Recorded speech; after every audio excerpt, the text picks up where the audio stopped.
Ladies and gentlemen, dear guests, dear colleague, and last, certainly not least, dear Margaret. It is my pleasure to introduce Margaret Levi to you this evening.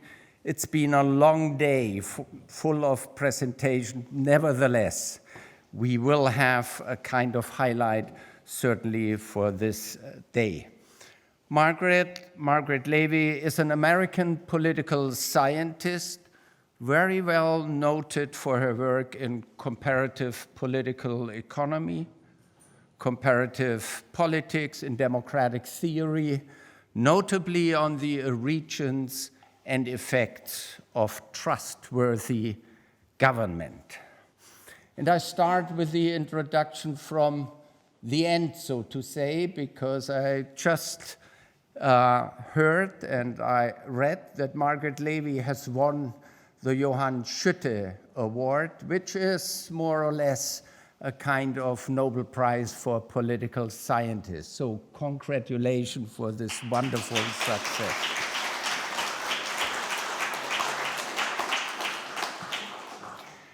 Margaret Levi is a Sarah Miller McCune Director of the Center for Advanced Study in Behavioral Sciences at Stanford University and a Senior Fellow at the Woods Institute for the Environment. There are important books many of us have seen and even read, and I want to mention certainly not all of them, but a few. The first one I want to mention is the title of Rule and Revenue with University of California Press, and the book helped to pioneer rational choice in comparative politics. 10 years later, somehow in line with this rational choice approach, she has published with Princeton University Press Analytic Narratives, and more or less in the same year, Consent, Dissent, and Patriotism. I should mention also the book co-authored with Karen Cook and Russell Hardin, Cooperation Without Trust. So this is one of the secrets, certainly, how to govern. As Immanuel Kant once has said, people of devils. So people who do not trust each other. The last book I mentioned here is the title In the Interest of Others, co-authored with John Alquist. The book explores how organizations provoke member willingness to act beyond their material interests. So the research foci of Margaret Levi are the conditions under which people come to believe their governments are legitimate and the consequences of those beliefs for compliance, consent, and the rule of law.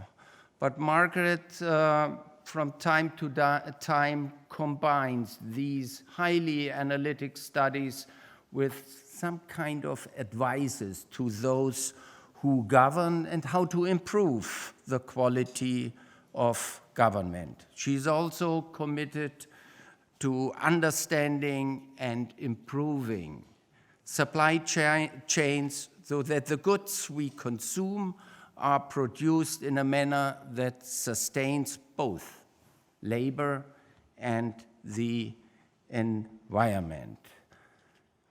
The last, she is known for institutionals, and I get to know her through institutional analysis in historical perspective and the appliance of rational choice theory. I could go on and on and on, but we all want to listen to you, Margaret.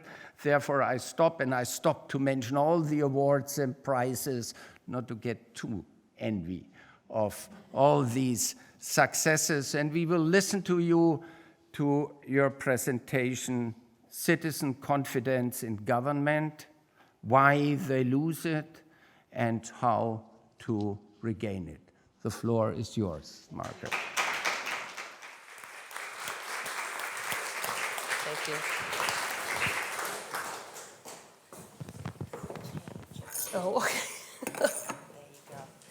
So thank you, Wolfgang, for that lovely introduction. My books are up there, as it turns out, because my talk is going to be more biographical than some of the talks in order to get to where I want to go about creating a new moral political economy as sort of the way we're going to move forward. But I also want to thank McCartan for initiating this wonderful invitation and Jutta for following through on it, and the staff who've been amazingly helpful in getting me here, as well as the researchers here who have inspired me now and in the past. I was here many years ago when David Saskis and Peter Hall were workshopping Varieties of Capitalism, a book that influenced me and many others.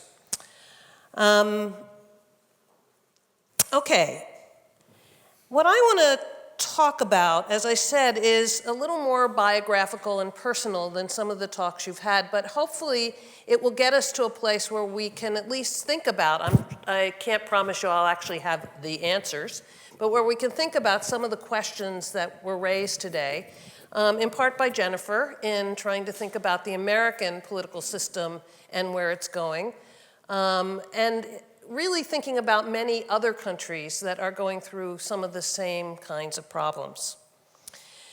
And I'm going to largely read my talk. What it is a variant of the Schutte Prize talk that I just gave, and I've added some things to it. But it slows me down if I read my talk. And I know that some of you speak beautiful English and understand perfectly, but some of you might not. So I want to make sure I'm accessible to everybody. Okay, so my work has its origins in experiences and people who influence me. I just mentioned some. But the first really formative experience had to do with protests. My mother took me and my younger sister on civil rights marches in the 1950s and early 1960s. I should mention that I figured out the order in which we went, that I am the oldest of the distinguished speakers, just by a year, Chuck, but still I beat you. So we were marching in the 1950s and 60s when we were very small. She dressed us up and made us stand very, very tall, even though we were very small. She wanted to show that middle-class American whites were in favor of fundamental changes in the treatment of people of color and the poor. Thus, I learned early on that governments and laws often fail to serve all of their populations equally.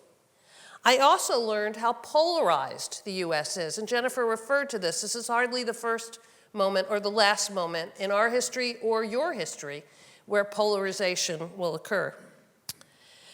And that laws often fail to serve all of their populations equally. These lessons, there are deep-seated disagreements, often involving very different notions of who our enemies are. These lessons were reinforced by my involvement in the anti-war movement during Vietnam, and particularly by the black eye I was given by police who rioted against peaceful demonstrators at the Federal Building in Boston in 1971. Perhaps not surprisingly, my dissertation focused on the complexities of the police as both an arm of state coercion, but also as workers with serious wage, benefit, and safety issues.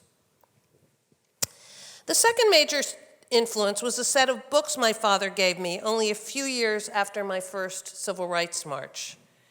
The Lanny Budd series by the socialist Upton Sinclair began to provide a framework for understanding the questions I had about politics and economics.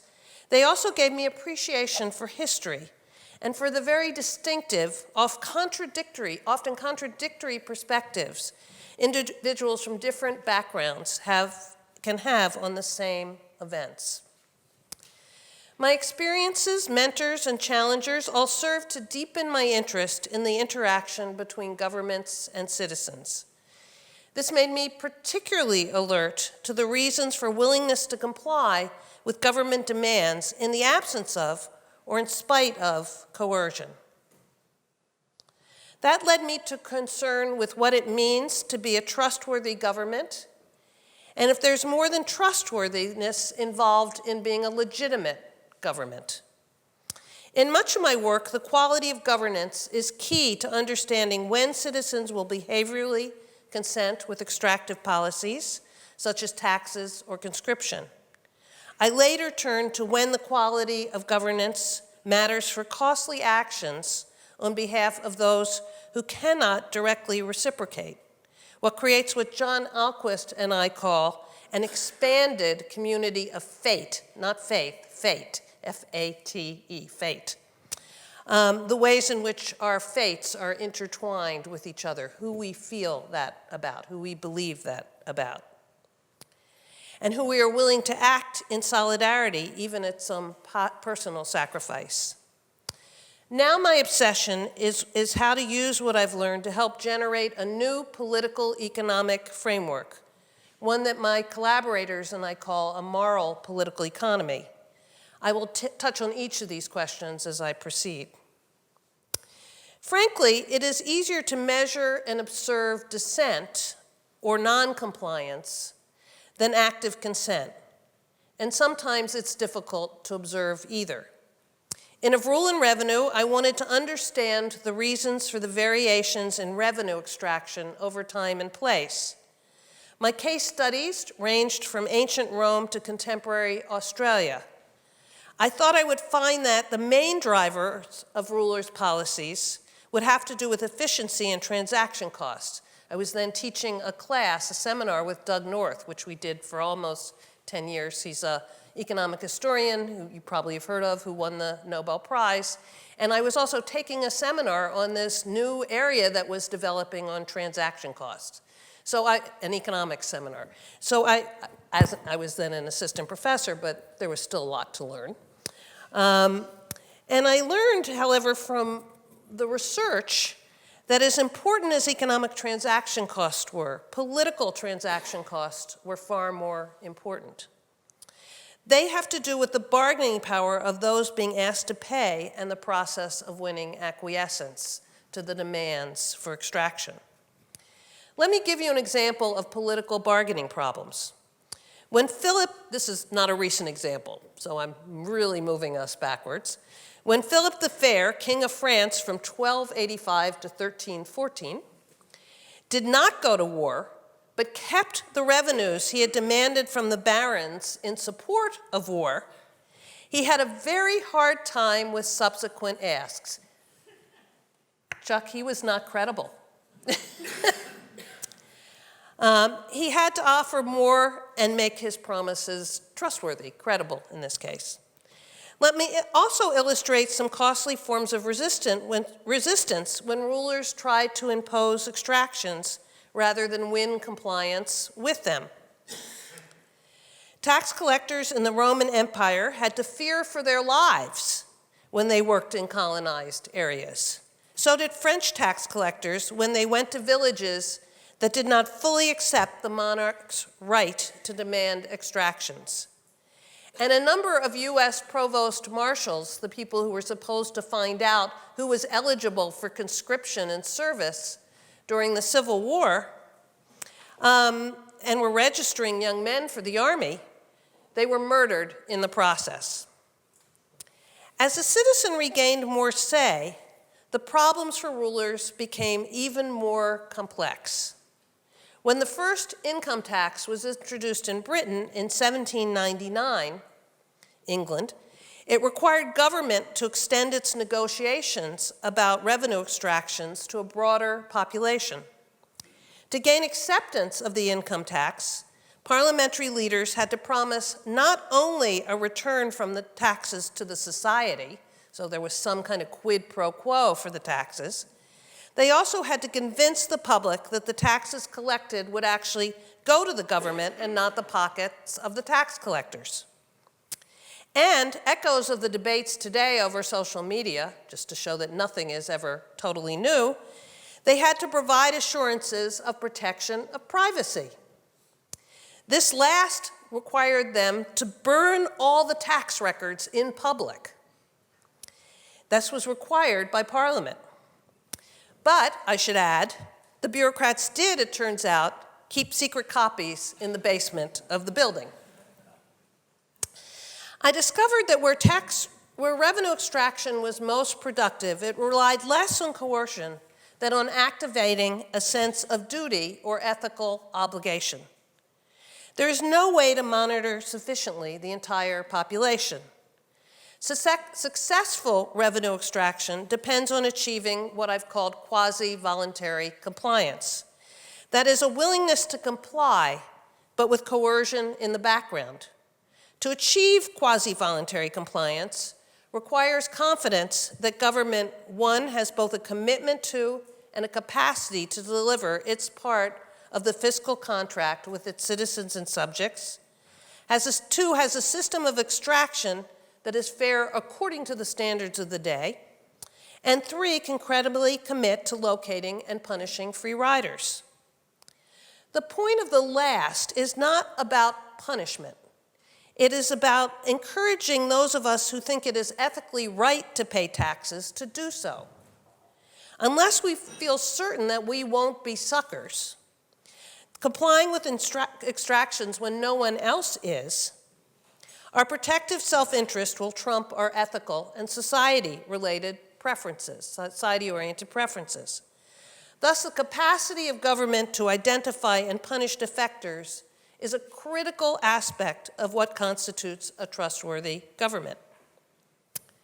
I couldn't totally prove the importance of the voluntary component of compliance in my book on revenue collection, in part because I had information primarily about government choices, and in part because there are so many incentives to hide income and wealth.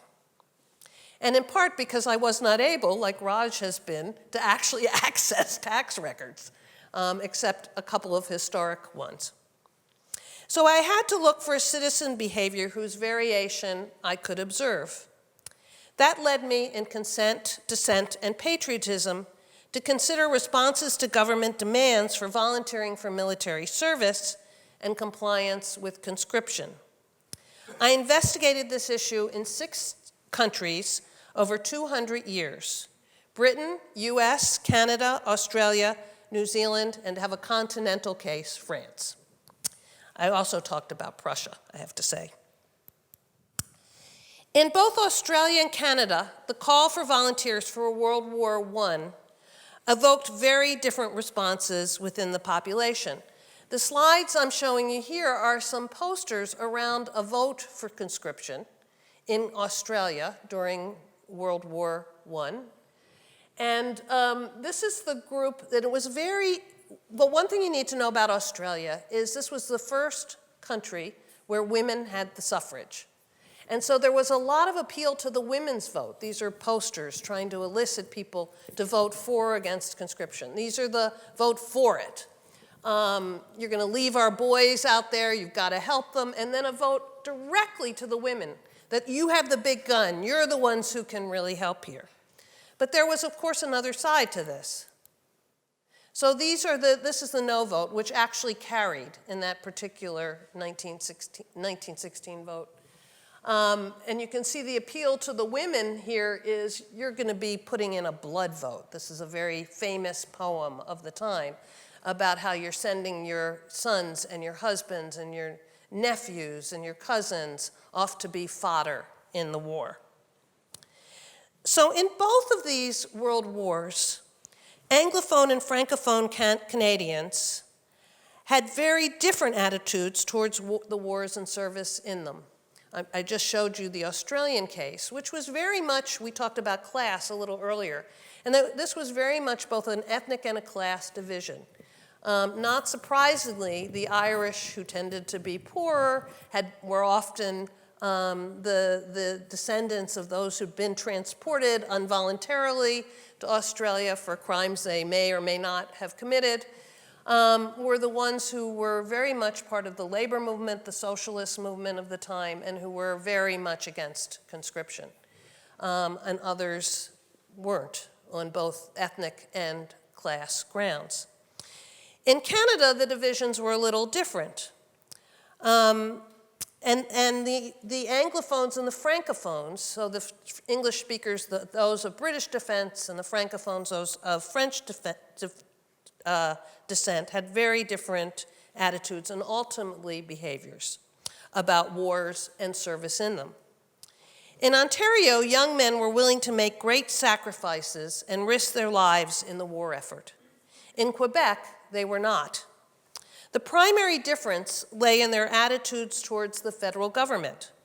For the Anglophones, the state was relatively trustworthy. It kept up its part of the social contract with citizens and was reasonably fair by the standards of the day.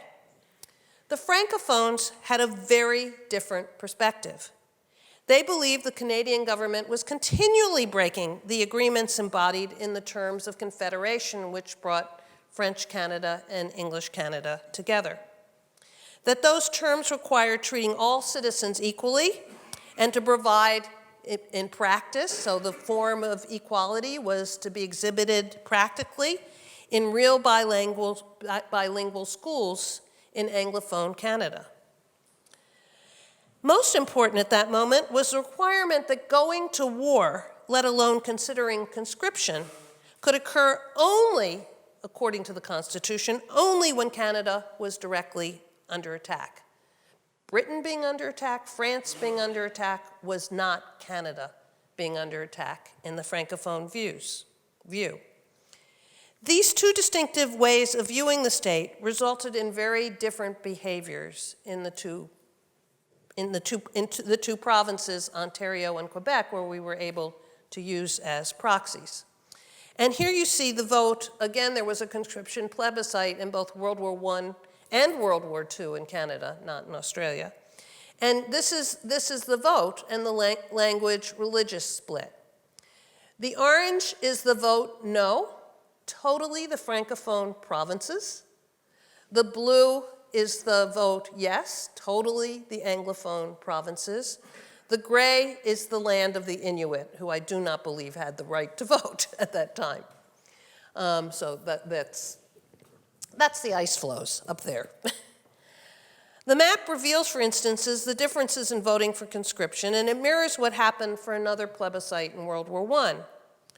But more generally, in both wars, there was significant volunteering for military service and support for conscription in Ontario, and very little volunteering and real resistance to the draft in Quebec. Here's the rub.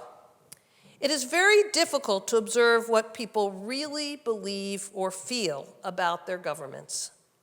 So how do we go about getting at the willingness to comply in instances where behavior is not easy to decipher? Well, I think I did a pretty good job of figuring that out in the military service cases, even there it was not an easy task. It required a process of inference based on deep knowledge of the history, ideologies, and revealed preferences of populations. In other words, a deep understanding of context. Moreover, it also required that I have a model that would enable me to assess whether my interpretation was correct or not. Give me 1 second here. What guided me in my research in both of these early books and to this day were versions of rational choice and game theory, though pretty off-the-shelf game theory, given my tool set. That I could not seem to learn as an assistant professor, though I tried. However, this was a rational choice modified by my recognition that people have norms, ethics, emotions, and communities that influence their decisions. They're not motivated only by economic interest. Indeed, they sometimes act against their self-interest, a theme I continued to pursue in my work. As it turns out, my methodological instincts were shared by a group of people who came together at the Center for Advanced Study in Behavioral Sciences, CASBS, which I now direct. But we came together in 1993-94, the year after you were there, Chuck, right? Yeah. We were a group of economists, political economists, and economic historians, all deeply influenced by Douglass North, who was to win the Nobel Prize that year, and all interested in comparative and historical understanding of the state and social order. Bob Bates, who's probably who gave you my work to read. McCartan, is that right? Oh? Ah, great, okay. Avner Greif, Jean-Laurent Rosenthal, Barry Weingast, and myself. My book on conscription was slowed down and much improved by my conversations with my collaborators. But we also produced a joint book, Analytic Narratives, that outlined our shared methodological approach. Using game theory gave us a means to develop counterfactuals, that is, an alternative possible history, and to go beyond just so stories. But its most important contribution was to give us a means to identify testable implications that would allow us to arbitrate among competing explanations. The next immediate step in my lifelong research program was to develop a fuller understanding of what constitutes trust in general and trustworthy government in particular. Luckily, my then colleague at the University of Washington and current colleague at Stanford, sociologist Karen Cook, and I joined forces with political theorist Russell Hardin to run a project on just those issues for the Russell Sage Foundation, culminating in our co-authored Cooperation Without Trust, ? One common approach to getting at questions of trust, one with which we all had serious problems, is certain kinds of surveys. You've all seen these kinds of surveys, and in fact, Jennifer just showed you some earlier today, a very similar one. This is the trust in government by party and its decline over time. This is trust in government further evaporates, comparing many countries. You don't really need to look at these deeply. I'm just showing that, and this is trust in media plunges to all-time lows. Our problem was that surveys don't fully capture attitudes, particularly when it comes to government trustworthiness. The question that's being asked, now I can't go back. Anyway, should go back, right? The question that's being asked in the Trust in Government survey, do you trust government some of the time, all of the time, most of the time? Who would trust government all of the time? I mean, we're taught as Democrats to be skeptical, right? Who would even trust, you might trust it some of the time. So we're, it's unlikely. And also I have to say the question has been used for a long time, which is why it keeps being used. It was introduced in the 50s or so with the National Election Studies. But the problem is that even in their view, it doesn't correlate well with anything else, and it tends to tell us whether you think the president is someone you like or not. Moreover, because of when it started, in the post-war years, there was probably higher confidence in government than there may have ever been in the United States before, just thinking about the trust in government in the US questions. So we're seeing a very short-term secular decline. We don't know we don't have the data to contrast it. You think people had a lot of trust in government during the Great Depression? Really doubt it. For example, sort of back to the same questions you were raising, Jennifer. Okay, so the questions, unless in the hands of the likes of one of my co-authors, Laura Stoker, or of my friend Boo Rothstein and his collaborators, seldom distinguish between favorable affect and perceptions of trustworthiness.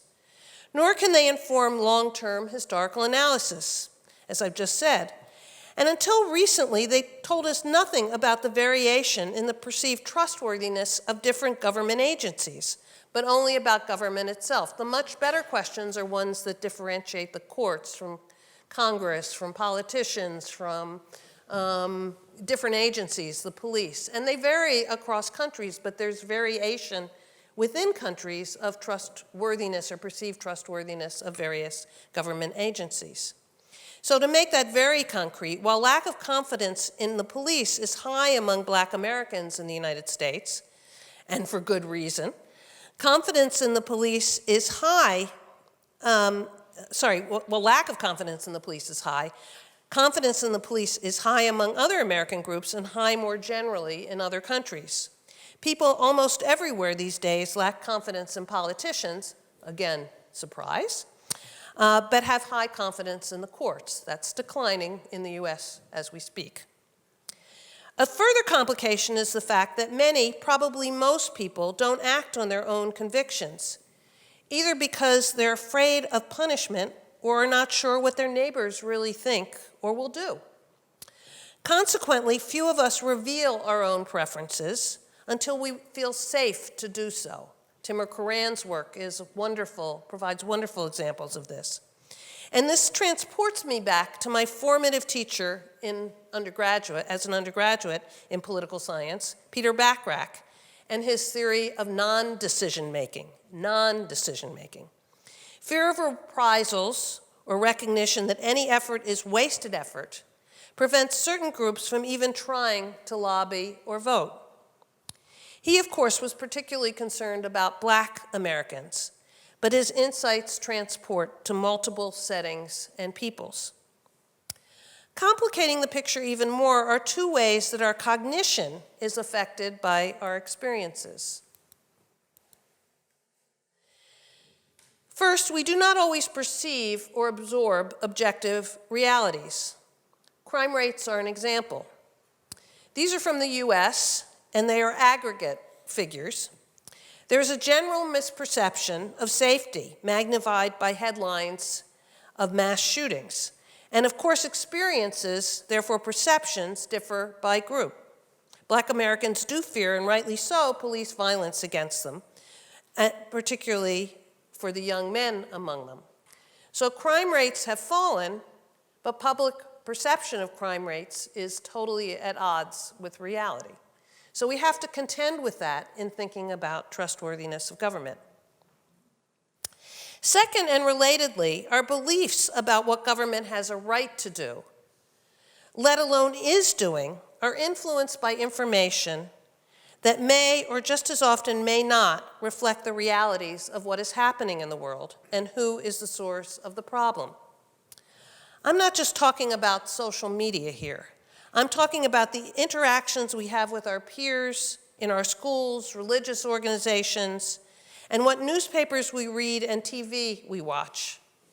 And those interactions are affected by our experiences. This was the Anglophone, Francophone story in Canada, well before the onslaught of social media. The Russell Sage Project involved multiple workshops and a book series that culminated in our cooperation without trust. Almost all of what I learned reinforced my intuition and earlier observation that government trustworthiness accounts for considerable variance in why and when citizens and subjects more generally comply with the extractive demands of government. It also made me realize that I was neglecting the significance of legitimacy. Even though people kept saying I was writing about legitimacy, I avoided using the word. And so I began to delve into sources of legitimating beliefs. First in work with Audrey Sachs on sub-Saharan Africa, and then in other projects. For a long time, I discounted the role of legitimacy. I was unsure of what conceptually distinguished the term, and perhaps more importantly, I was unsure about how to recognize it empirically. It has always been obvious that occupied states, e.g. Palestinians, the Northern Irish, could not and would not perceive their states as legitimate. The past few years have taught me its significance as the underpinning of what makes our democracies work. And here again, I'm going to have some slides that look like Jennifer's. So this is the Women's March after Trump's inauguration. I think I was in this march, but I would not wear one of those pink hats. I was in the one in San Francisco. This is Black Lives Matter, another example of people questioning the authority of government and its right to engage in certain actions or the legitimacy of certain actions. And here is the other side, who's also questioning government in a different kind of way. So again, this is iterating what Jennifer was talking about. What we've been seeing in Black Lives Matter and in some of the populist and nationalist movements throughout the capitalist democracies, I'm looking forward to hearing what you discover, Vivian, who's working on this issue as we sit here. She's been interviewing lots of people, and I'm really looking forward to this work. So what we're seeing throughout the capitalist democracies reflects strongly held beliefs that governments, or at least significant agencies of government, are acting in illegitimate ways. So let me try to make some distinctions here. A trustworthy government, for me, in my terminology, is one that keeps its promises to deliver goods and services, or has exceptionally good reasons why it fails to do so. It is a government that is relatively fair in its decision-making and enforcement processes, and a government that makes it possible to act on a sense of duty or ethics by detecting and punishing rule breakers. My definition of a legitimate government is one that appeals to widely accepted justifications for its selection, maintenance, and policies. Investigations across history and countries reveal that the more trustworthy the government, the more likely it is to evoke observation of its laws and acquiescence to its policies. Less clear to me has been the link between perceptions that a government is trustworthy and beliefs that it is legitimate, at least in countries claiming or trying to be democratic. Being trustworthy in practices and outcomes may contribute to perceptions of government legitimacy. However, trustworthiness is at best a necessary but not sufficient condition for legitimating beliefs. The trustworthiness of government speaks to its ability to keep order, identify and punish free riders, ensure the trains run on time, provide services, and make and implement policy. Authoritarian governments can be trustworthy in these senses. What makes for trustworthy democratic government is its accountability to the population through fair and free elections, and a process of decision-making that reflects a reasonably representative process and shared ethos. These attributes of a trustworthy government contribute to legitimacy, but they are more about process than values. And legitimacy is fundamentally about meeting consensual values about the selection of government and the premises of its policies and its actions. When the polity is too polarized, or when major government actors violate norms of governance, let alone break its actual rules or engage in corruption, then legitimacy itself is in peril. And that's the world we currently are in. At the root of the contemporary political crisis is the failure of government to be trustworthy in its delivery of promised services and protection, and legitimate in relation to the norms and values of much of the population. Governments are no longer delivering on their promises to provide a path to the middle class, as Raj's work has shown us. Indeed, far too many people are seeing the end of a stable job and affordable health and retirement benefits. They're experiencing real economic hardship and loss of status, and have well-grounded parental fear that upward mobility and economic progress are coming to an end, that their children will be even worse off than they are. This is not just an American problem. Even countries such as Germany and Sweden, that have done so much more in providing a safety net, are beginning to feel the pressures.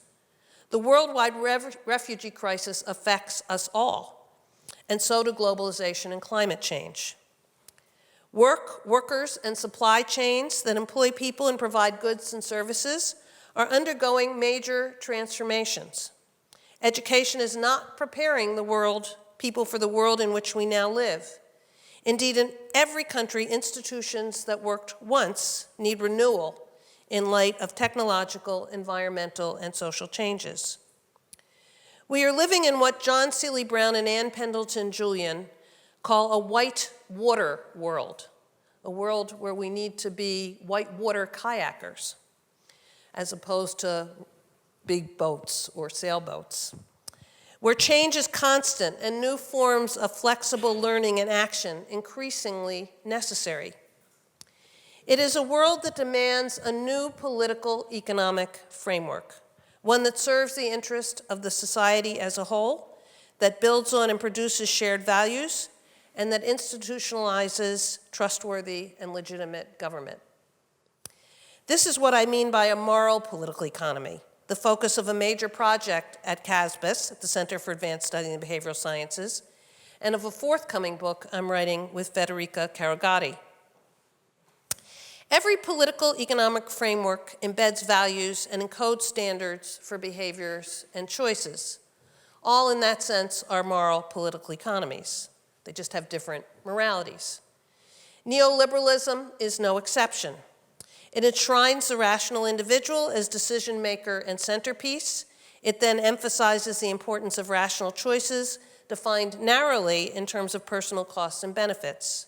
It is normative about firms, governments, and the economic system itself. Firms should single-mindedly maximize profit. Governments are primarily to protect property rights and provide the infrastructure that the market will not, and relatively unfettered capitalism will ultimately benefit all who work and strive. It is also normative about individuals. Free riding is expected, and economic failure generally reflects personal, not structural problems. But both the underlying values are not as widely shared as they once arguably might have been. And the underlying behavioral assumptions are definitely in shreds, thanks to the many advances in social science since World War II. We now have a much more complex understanding of our cognitive limitations, the role of nudges in the context and societal influences that lead us to the decisions we make. So I put before you 3 Nobel Prize winners who have changed the way we think about thinking: Danny Kahneman, Richard Thaler, and my personal favorite, Elinor Ostrom, who really made us think about how we are embedded in societies, and our rationality is very much part of the ways in which we think about others who are part of our group. The major achievement of neoliberalism and all prevailing political economic frameworks since Adam Smith's is to make normative prescriptions seem like descriptive statements of the natural behavior of people, governments, and organizations. We come to understand the system as given and natural. It can be tweaked, but not fundamentally changed. The fact that some prosper while others do not is an effect of choices or luck, not of system design. I want to argue that this belief in the system as natural is a parlor trick. Economies are the result of moral and political choices, which can be made and remade, and have been as one political economic framework gave way to another. The history of capitalism is the history of the evolution of institutional frameworks and motivating ideas.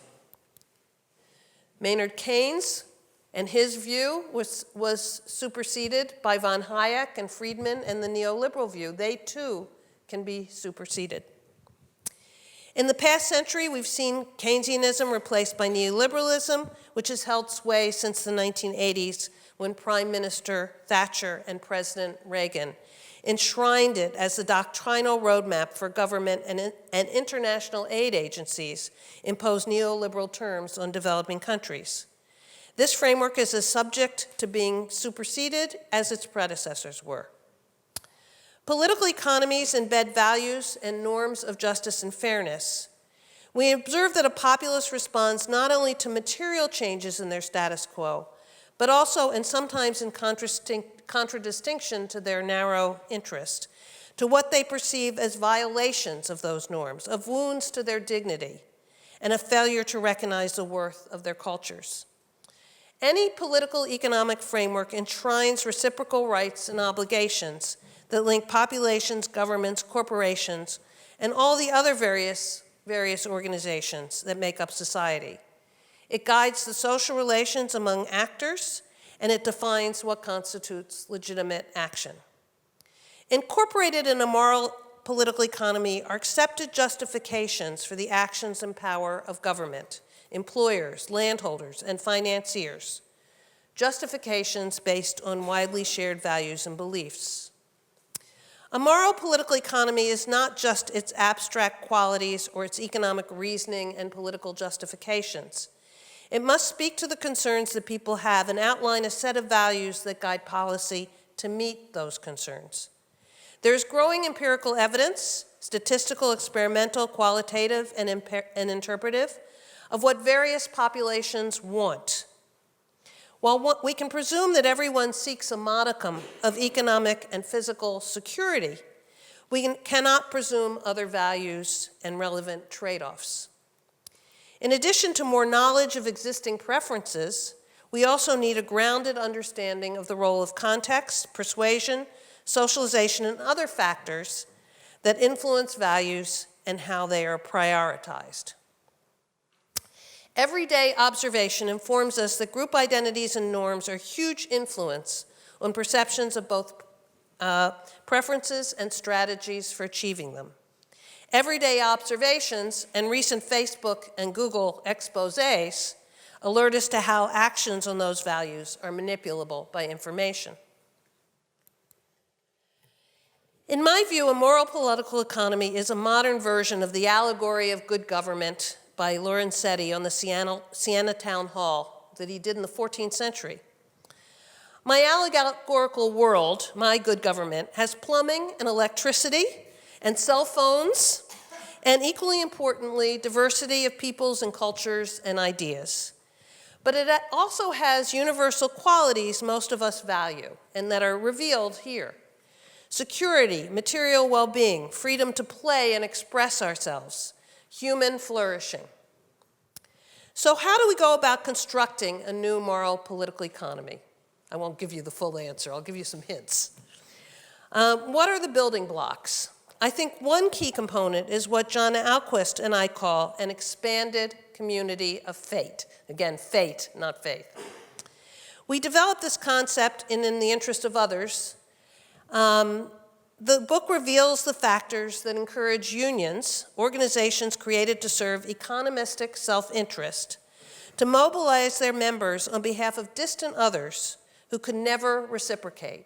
Unions are a nice case because they're mini democracies, and there's variation among them in corruption, in the ways in which they implement their rules. So it was a way to sort of create some quasi-randomized control trial, hardly a full one. So we analyzed these labor unions that evoke such action from their members. What made that possible was a set of governance arrangements, and we looked at ones that didn't even try. But what made possible this evocation of interests beyond your self-interest in the unions that did it was a set of governance arrangements that made their leaders highly accountable, but also introduced members to events in the world, allowed them to argue about the interpretation, and then come to a determination about whether to act by shutting down the port or refusing to load cargo. E.g., for example, scrap iron to Japan to protest the occupation of Manchuria in the 1930s. What were the Australian longshore workers or the American longshore workers going to ever get a reciprocation from the peasants of China in regard to that? Guns on Dutch ships going to repress the rebels in Indonesia in the late 1940s, or goods to South Africa in the last decades of apartheid. The union members developed an expanded community of fate in which they recognized that their well-being and destinies were entwined with those of others. There but for the grace of God go I. Or in the words of the legendary Knights of Labor and then industrial workers of the world, an injury to one is an injury to all. This is the slogan adopted by the International Longshore and Warehouse Workers Union, the union that motivated our study. The unions we investigated produced this expanded community of fate with institutions that socialize and inform workers about the world and appeal to action based on norms of fairness rather than narrow self-interest. One pensioner who followed John and me out of a meeting we held in Sydney summed it up. I loved and respected our union leader. And he would come to the bars and he would sing and he would, and he won great contracts for us, but I never understood his communism. But when I learned we were being asked to load guns on ships to shoot down the rebels in Indonesia, I said, that's not fair dinkum, an Australian way of saying, no way, that's not fair. I joined with the others in refusing to load the arms. These governance institutions are deeply democratic. They give workers voice and agency to challenge the information and make reasonably informed decisions. Workers have the power to both recommend actions and to veto them. And the actions give them what Elizabeth Wood calls the pleasure of agency. She used it to describe a very different context during the Civil War in El Salvador and the actions of people there. But it refers to the emotional pleasure derived from acting in the interest of others in a way that becomes motivational. We see these same kinds of factors operating in many other settings. And much of that analysis is inspired by Elinor Ostrom, my good friend, with whom John and I workshopped our book shortly before her passing. What I took away from these cases and other cases is that beliefs about the way the world is and what one can do about it influence both the attitudes towards the legitimacy of relevant authorities, but also the understanding of possible actions. Given the crisis in trustworthiness and legitimacy of government, and given that we need new skills and capacities in this whitewater world, the case for a new moral political economy is clear, it seems to me, and that in turn requires an expanded community of fate. All of us have some community of fate, those with whom we perceive our interest as bound and with whom we are willing to act in solidarity, but sometimes that community is exclusionary, emphasizing race, nation, or religion, rather than common humanity. The German experience tells us that. To build the kind of expanded community of fate on which a moral political economy can build requires that we figure out first how to scale. Yes, to that extent, I've bought into Silicon Valley, which we can see from Casbus. So we have to scale the lessons of my book with John. But also, we have to learn how to achieve a community of faith that encompasses all those likely to be affected by climate change or globalization or some other overarching concern that moves us beyond the bounds of our family, personal connections, and parochial forms of identity. The values of a moral political economy would be those that cut across divides rather than deepen them. Values such as protection of our common planet, significant reduction of political inequality, protection and facilitation of human dignity and flourishing. Failure of government, employers, and other organizations to ensure these kinds of goals or unfair and unjust implementation of them would be defined as illegitimate use of power. They would be perceived as violations of the social compact and reasons for protest and withdrawal. The post-World War II institutions, both domestic and international, are experiencing a crisis in capacity and fitness. Neoliberalism once promised solutions, but is no longer delivering, if it ever did. It may still be touted and articulated, but it is fraying, and with it the economy, political coalitions, and social fabric that were its backbone.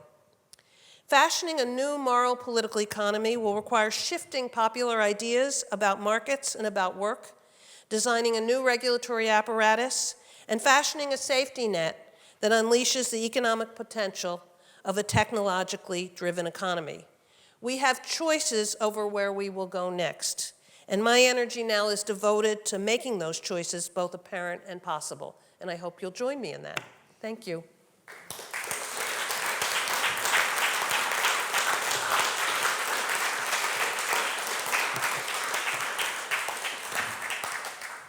Thank you very much for your fascinating talk, full of analytic narratives on quite different cases. There's no need to summarize anything. The floor is open now. One question.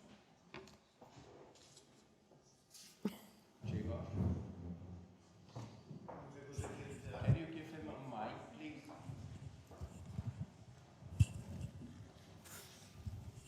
Thank you so much.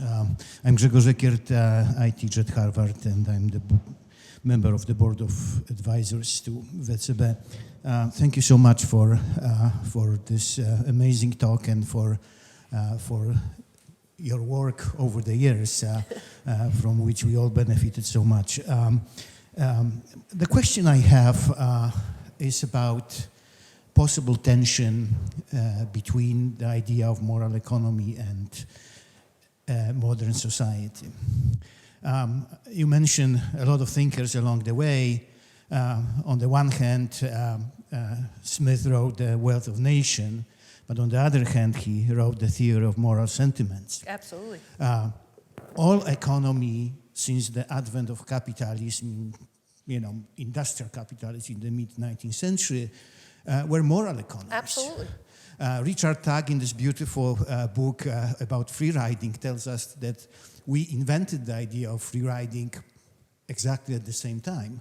No one would even think about that someone can free ride in the communities like Lorenzetti depicted here in Siena. And another colleague of mine, Bob Putnam, discovered, to his surprise and dislike, that the level of social capital in diverse communities is unfortunately not as high as in communities which do not have diversity. So my question is, can we really, and in what ways, combine the idea of new moral economy with very diverse societies in which we live? In societies where we do not share religion, in societies which we do not share ideas about what does it mean to have a family, in societies which comes from very different parts of the world, very different traditions. So that's my question. Thank you so much. Thank you. Well, first, I totally agree with you that virtually every, and I thought I had said that, but I'll reemphasize it, that every political economy has values in it and is a moral political economy in that sense, but we might disagree about the values. And a lot of people are going back to Adam Smith now to see both sides of Adam Smith, so to see the full Adam Smith as opposed to just taking the one book and ignoring the other. The harder question, the big question, really is exactly the one that you posed, which is how do we create an expanded community of faith with such a diverse set of people? I don't know if it's possible. I saw the unions that we looked at as a bit of a proof of concept. One possible strategy for this is you take a community that these communities were the unions, the membership were quite similar in some ways. They were, because we were looking at people in the transport sector, they were mostly men and obviously working class men. But they also varied a lot. There were diverse colors. There were different political views among the population in that group. But they were able to form a community first around the idea of a union and winning collective bargaining rights and then winning good contracts and ensuring that their wages, hours, benefits were good. So their economic interest, they had a common purpose around. And in the places where certain kinds of governance institutions were introduced, as I said, they were able to do more than that and to really think about people who were terrifically different than they were and to form a community, an expanded community of faith with those populations. So one model may be to start with particular communities that already exist, that may be relatively already a community, but help them to reach out and be part of a larger set of communities. Another strategy, and so those unions were kind of proof of concept that it could happen. They don't prove it will happen, but they proved it was at least a possibility. The other strategy, which is I think a lot of people are beginning to explore in different ways, I see a lot of young people doing this, is finding common ground around issues that they care about that really do cross lots of boundaries. I use climate change as one example of them, and Greta Thunberg is creating a community, not by herself, but certainly is a pivotal character in that, in creating an expanded community of faith among young people from so many different countries and cultures, religions, all those categories that you used. So again, there's a proof of concept if we can find the right issues around which we have some common values that are broad enough we might be able to and where there is some kind of existential threat, perhaps, or something that really has to be solved that we see as getting in the way of other kinds of things that we want to be as humans, whether it's preserving our material well-being or becoming fuller, being able to do the things we would really like to do. That may be a strategy for doing it. Will it happen? I don't know.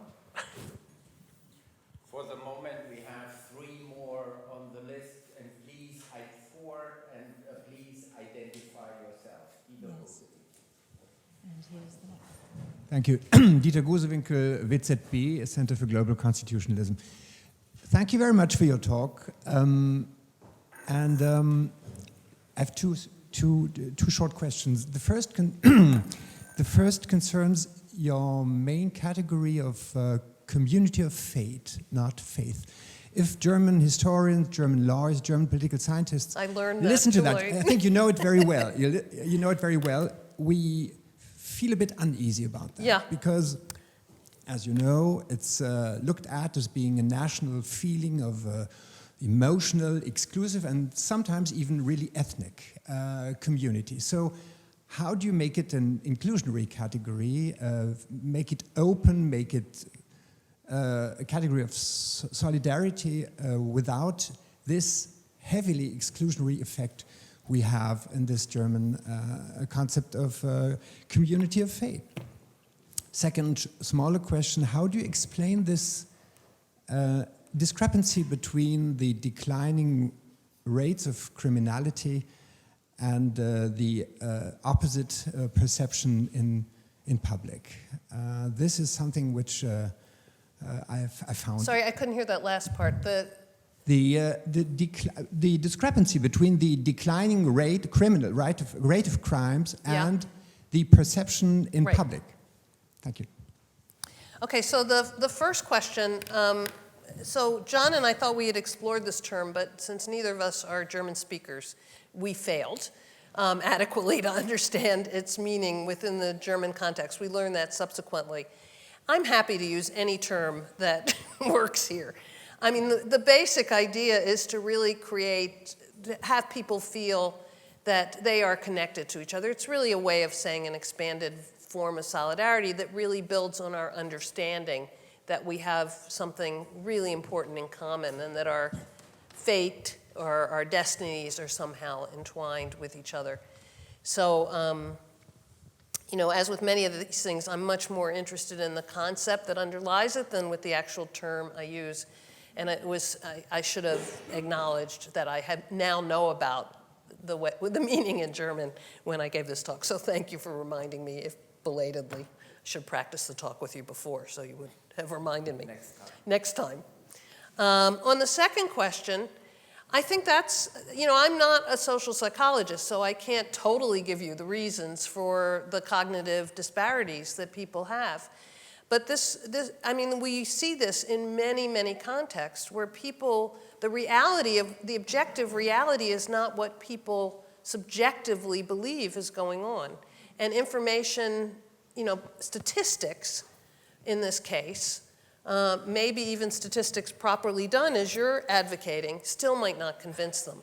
And in part of the explanation has to do with the media and what it emphasizes and what people find salient when they, you know, a lot of things are clickbait that are about awful things that are happening in the world, and they don't put them in any kind of context. They don't know the context for them. Part of it is prior beliefs that they have about the world that just won't. I mean, we heard our president, Trump, talk about my city, Baltimore, where I grew up, as rat-infested, right? Nothing he will hear will change his perception about what Baltimore is like. He has a set of priors, and people have priors. And so that's part of what's going on here. So part of the trick, and this gets back to the first question, part of the trick in trying to create this larger sense of solidarity is also to get people to perceive things somewhat, to get those perceptions somewhat aligned about what's really at threat here, what's really happening in the world. So, but that's a question that psychologists are helping us with more than I can answer. Can we have a mic, please?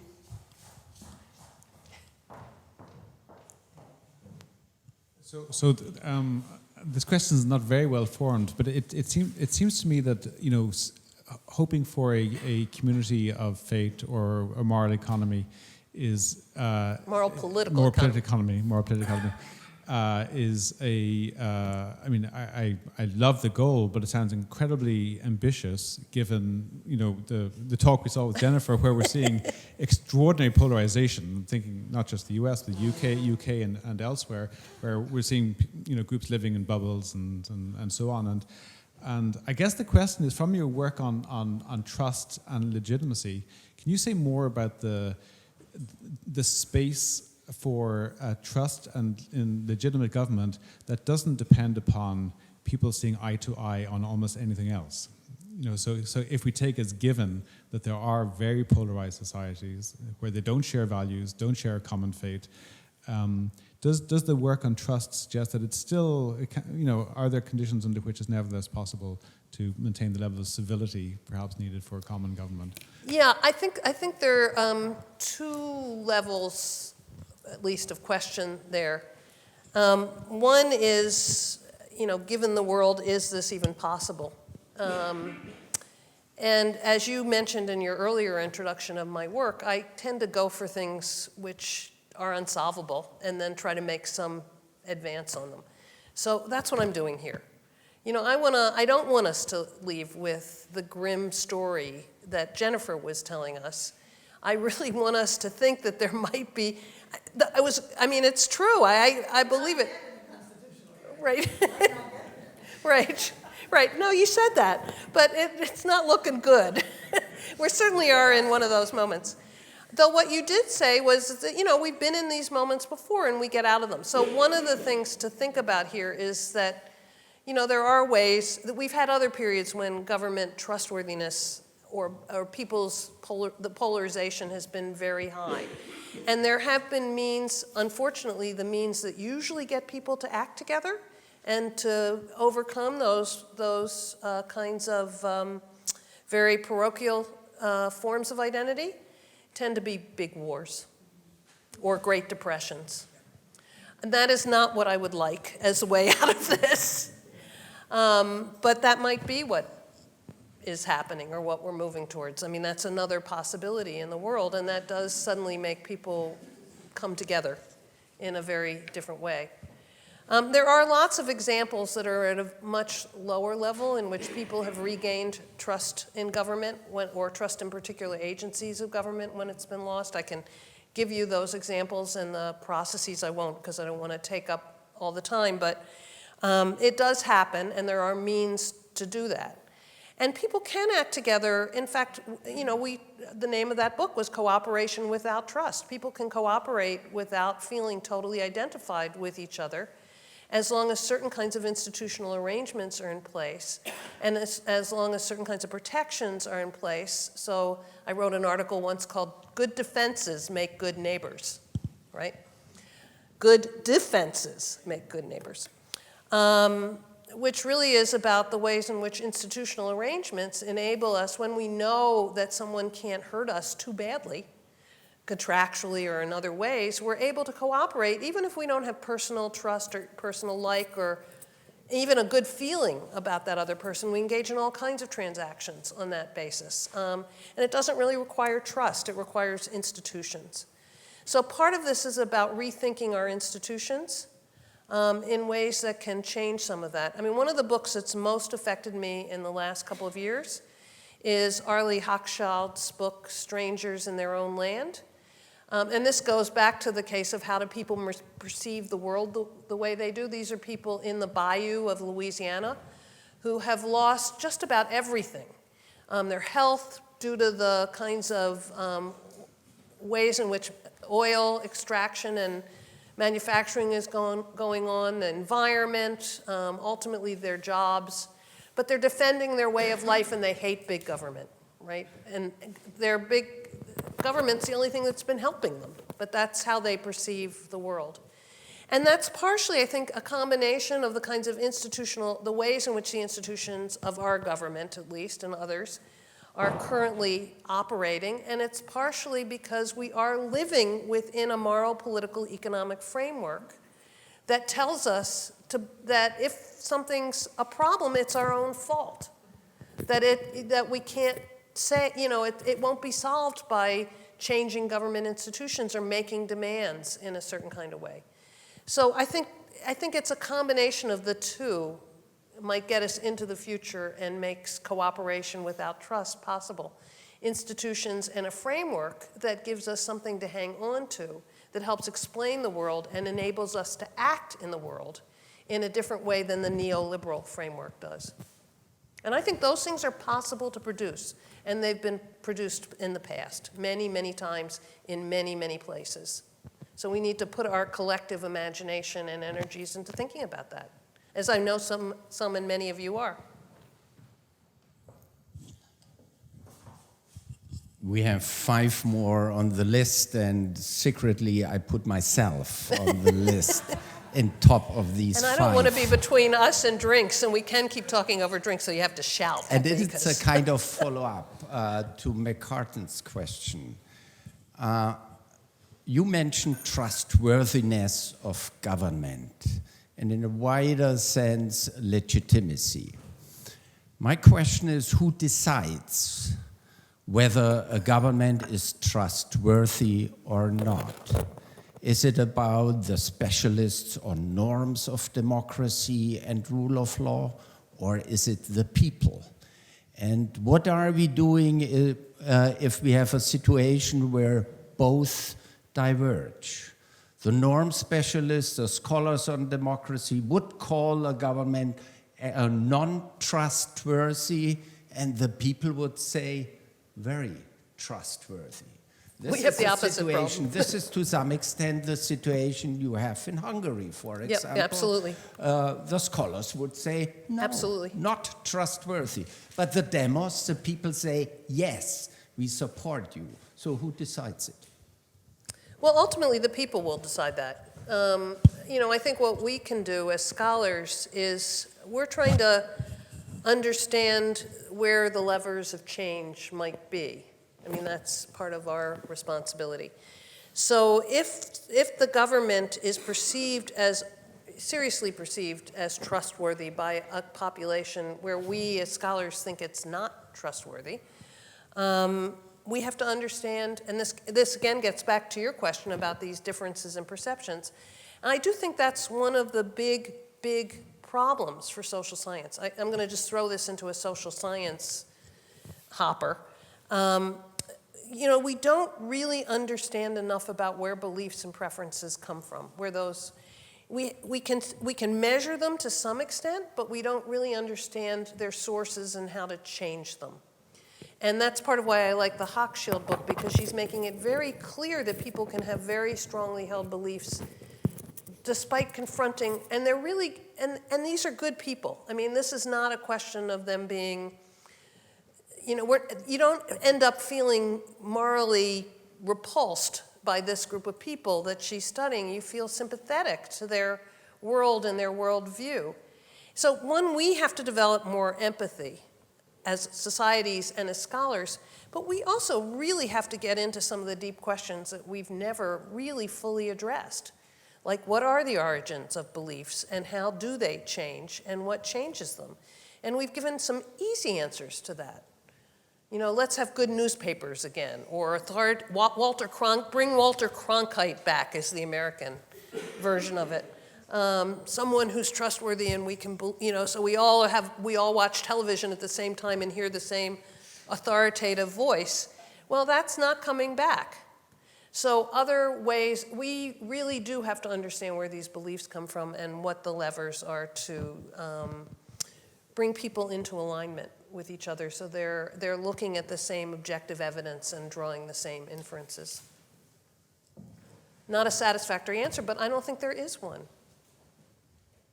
As a German, you would immediately say, how about 1936? No, absolutely. Absolutely.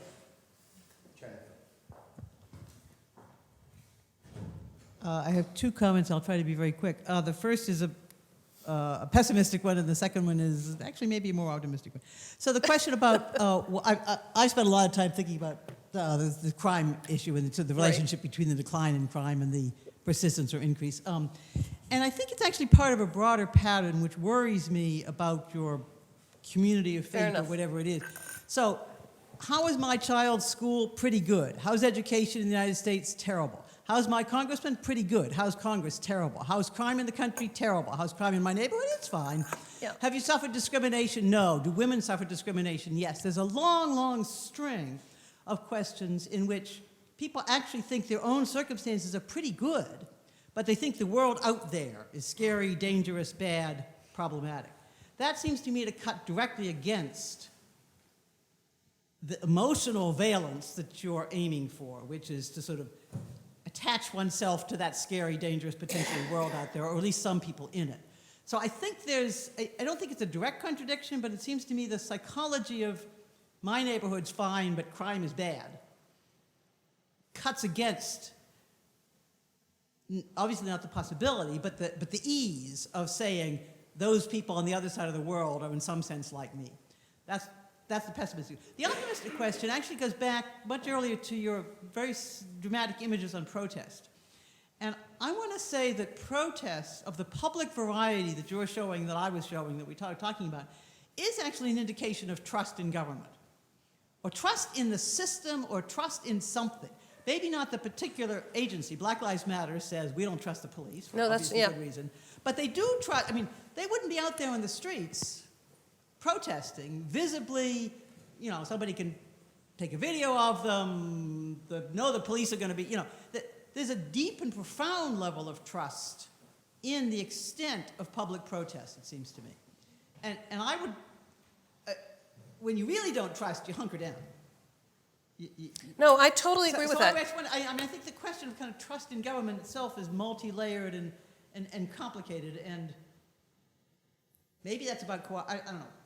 No, okay, so I actually don't think that the trustworthiness of, so this also relates to your question. I don't think objectively the trustworthiness of government has declined that much if we use objective measures about delivering on certain things. In some ways, in some arenas it has, in others it hasn't. For some populations, it clearly is, it has not been trustworthy. The police have not been trustworthy for black young men for a very long time. This is not ever, really, in the history of the United States, at least, and in some other countries as well.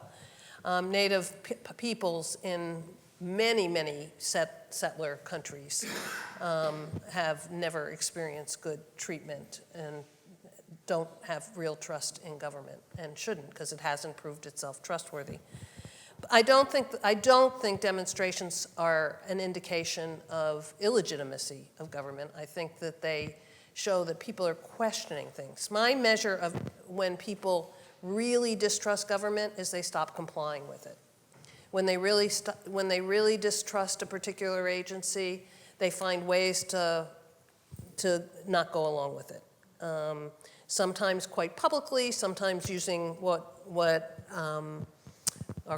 Jim Scott calls weapons of the weak. So they sort of hide what they're doing, but they're still non-compliance of a variety of kinds. And we're not seeing a huge increase of breaking those kinds of laws. And protests are legitimate and legal in this country. So I don't see the protests themselves. I see them as an expression of anger, of dissatisfaction, of they're around different issues. Each of those protests was around a different set of issues. So I'm agreeing with you on that one, and I'm sorry I didn't make it clearer. On the first one, I'll have to think about that, Jennifer. It's an interesting way of perceiving the emotional valence. I really appreciate what you said about the perceptions, and I think that helps, and I should have turned to you when I was asked that question, because I knew you'd written on that. And you know that literature much better than I do. But I'm not sure it really rules against what I'm saying necessarily, because... No, I don't think it does. I just think it cuts against, it makes it even harder. Well, I think this is a hard problem I'm raising. I'm not going to say it isn't, and I'm optimistic only because we have changed, we have gotten through bad periods before in the history of many countries in the world. That's one source of optimism. The other source of optimism is we have seen many different political economic frameworks over the history of capitalism, and they do change and they do get transformed. And the third reason for optimism is I don't see any other choice but to be optimistic at this point, or else you start being inactive and you stop trying. So optimism is a source of energy for me and hopefully for others. That was my speech. Yep, yep. Yeah, I know you are.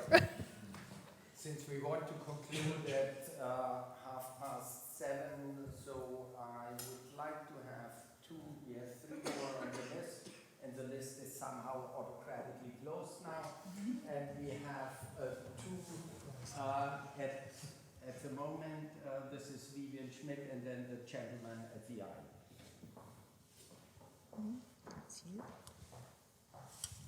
Thanks for a really fascinating talk, and it's made me think about a couple of things that I want to ask you about.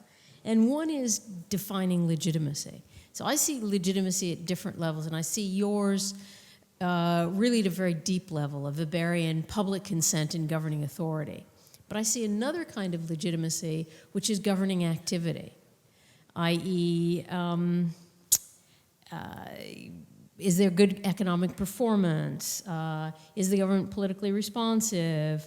Is it procedurally accountable, transparent? See, I see that as trustworthiness.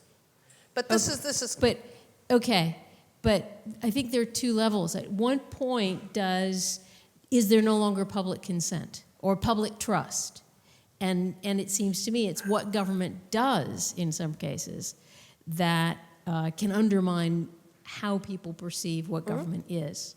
And so I would just like you to expand on that. That's question one. Question two is, you had a wonderful discussion of neoliberalism and the problems, and that made me think, if we think about a new set of ideas for a new moral economy, think about Keynes. Keynesianism was going on for a very long time, and Milton Friedman was waiting in the wings with a fully developed set of ideas, training economists all along the way. I'd love to be optimistic for today, but I don't see any new version of Keynes or Friedman training economists to think of a new moral economy. The only thing I can say, though, to reject my own statement is that FDR basically comes before Keynes actually publishes his work, and he engaged in experimentation. So, Okay. Can we have the second? Sure. Well, let me. Okay. Thank you very much for your great presentation. I am Ahmed Tuhami from Alexandria University and visiting scholar at FO. Actually, I have three questions. The first is about the same, I think, about the relationship between trust and legitimacy. So are there equal, or what is the main difference between how to measure both of them?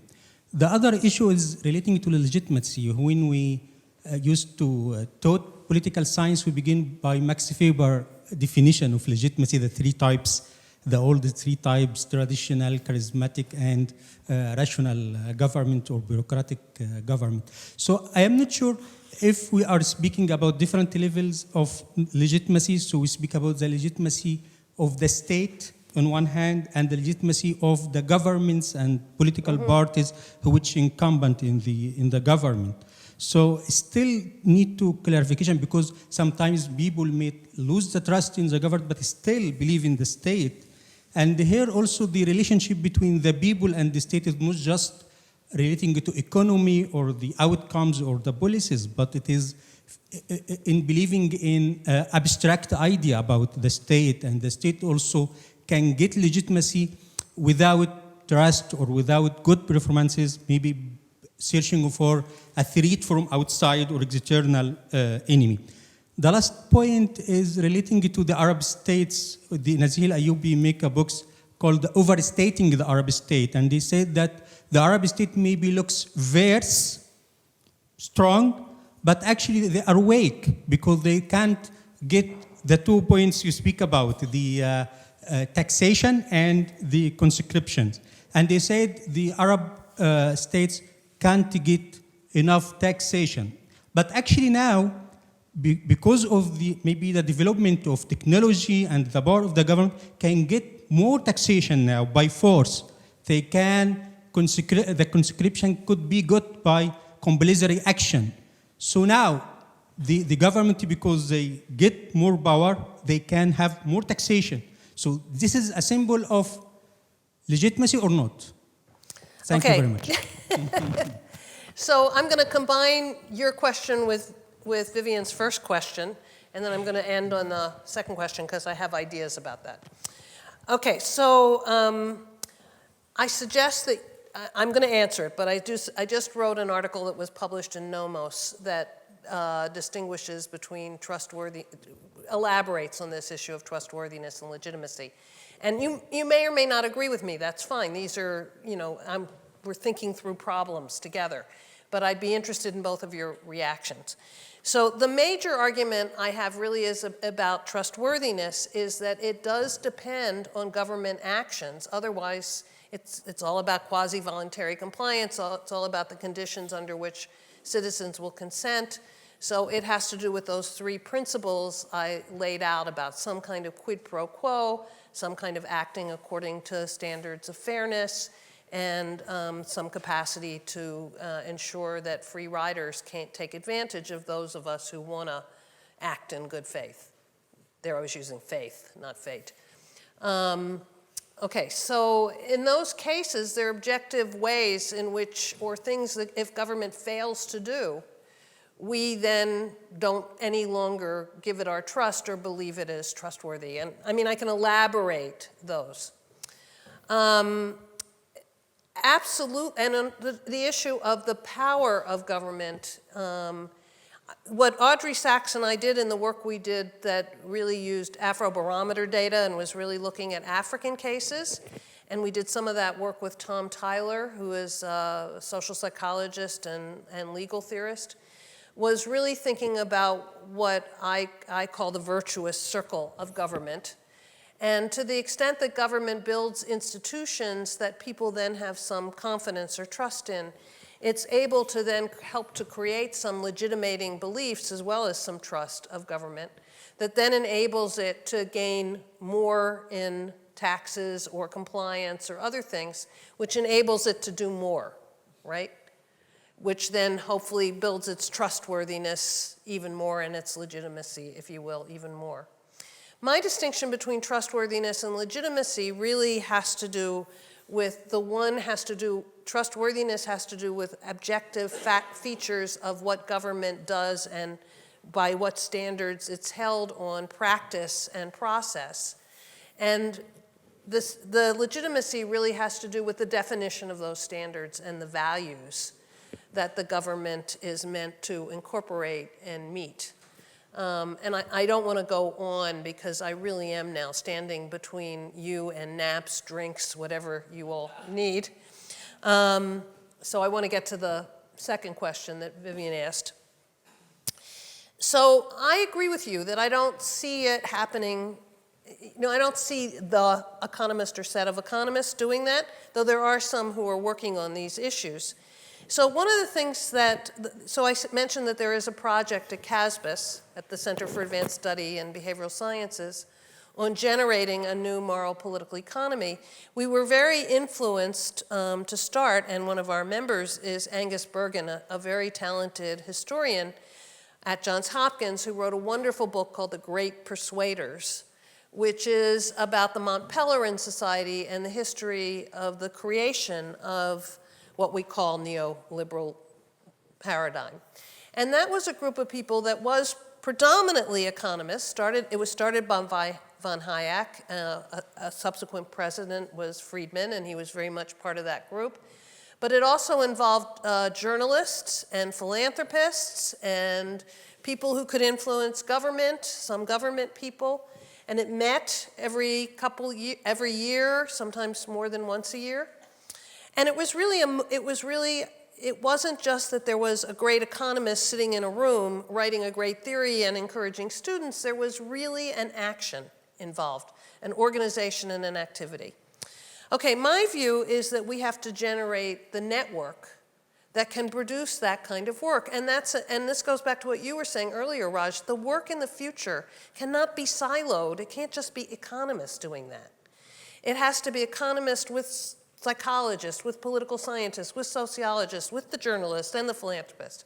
And I went with this idea to Larry Kramer, who is the president of Hewlett, and he pulled out of his pocket, as it were, a paper that he had just written and hadn't yet published and was about to take to his board about a whole big endeavor by the Hewlett Foundation to support going beyond neoliberalism. Beyond neoliberalism was that. So he gave me some money to start our network, and we're now part of a multiplicity of groups that are doing some or related parts of it. Our first meeting, one of the things that happened was Danny Roderick and Gabriel Zusman and Suresh Naidu was there, and they decided that they would go off on their own for a little bit, and then come back together with us at some point, and they started Economist for an Inclusive Prosperity as one of the efforts to really think about how economics as it currently exists with the best of economics, the kind of work Raj does and that you do, Chuck, can actually inform policies in the world as we have it now. But that doesn't mean they aren't also interested in changing the institutions and practices. And so there are a whole bunch of groups now doing this. And my hope is if we get enough people involved and organize ourselves appropriately, which I can help with, because I have an institution that can help with that, that may emerge. It has to emerge. I mean, again, I'm optimistic. A lot of us are working on it, and we're smart. And we're beginning to see pieces of it come to place. But I think an important part of this, and I really want to end with this because it really goes back to this question that got raised about perceptions and how do you actually reach across diversity, that part of it is really understanding what core values people have. Understanding something about the social movements that are currently existing. Some of them seem so nasty, but underneath it is often a concern about whether they're being treated fairly, whether the institutions are working for them. There are a whole bunch of things which could be used, as it were, for a more common shared set of understandings and perspectives. So we're doing sort of empirical, we're not just being inductive about values, it's not, or deductive about values. It's not just about taking the philosophical principles of moral philosophy and figuring out what the values should be. It's trying to really resonate with what people care about. And so that's part of why I said I'm really interested in what you're doing, because you're going to be able to tell us some of that in what your work is. That's my hope. Join the network. So the last question, the honor goes to Christine Landfried. Thanks very much. Microphone. They went to take a, there they go. Here they come.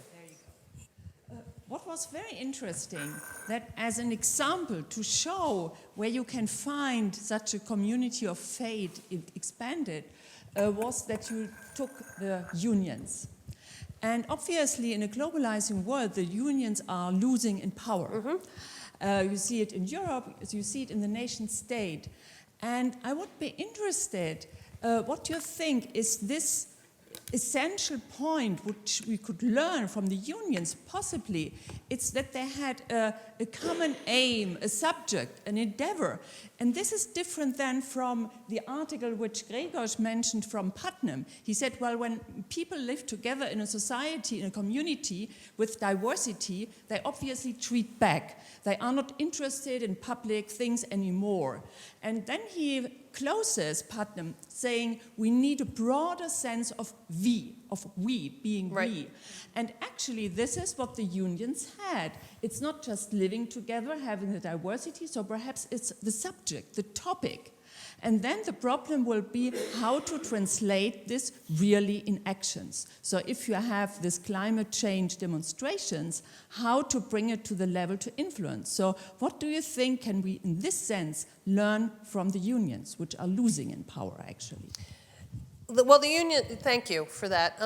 Yes, the unions are losing in power, but I think there is a lot we can learn from them, and that was why I said one of possible model for change is to take communities, be it the unions, be it religious organizations, be it the people of the bayou, who already have some shared goals, right? And have already worked around that. But link them. So this would be a very Elinor Ostrom kind of polyarchy world in which you start, with the groups that are already existing and you build out from them and create links among them. But I think from the union, and that's why I said the unions we studied provided us with a proof of concept. They show us that this is possible and that we can learn something about the kinds of governance arrangements and institutional arrangements that on top of that kind of already shared set of objectives can help translate that to relate to people outside that smaller community. So that's, I think, something we can learn from the unions and from the history of unions. We can also learn it from a variety of other organizations that have tried to form cooperatives in a variety of ways. And to just finish, I've also been learning a lot from, as I mentioned, well, I may not have mentioned, but I just came from a workshop, which was on a book that comes out of a CASBIS project that is looking at the young people who are between 18 and 25 or so, who are the digitally native. They grew up with the internet. They never knew anything else. And what they're finding as ways to relate to each other and create communities across strangers is just extraordinary. And there's, a lot of it is hidden from those of us who aren't in their generation and don't know what their little tweets things mean or what their subreddits or their whatever. I mean, we're just not, I'm not anyway, totally clued into all of that. But there's a lot going on, there are a lot of experiments going on which I think we also need to learn from and help to scale. So I went to an amazing conference this year. I was invited to give a talk on moral political economy by Glenn Weil, an economist. And this is the thing he helped start called Radical Exchange. And what was really amazing there were all these young people experimenting with blockchain, with all kinds of new technologies to build all kinds of collaborative communities and organizations that crossed all kinds of boundaries, as well as things that were helping very local communities. So I think there's a lot going on that we ought to start surfacing and learning from. Thank you very much, Margaret. Thank you for letting us learn from your enlightening talk and your answers to our question. And in order to demonstrate that even Germans can be charming, so I want to give you the Beautiful. flowers on behalf. Thank you. Thank you all.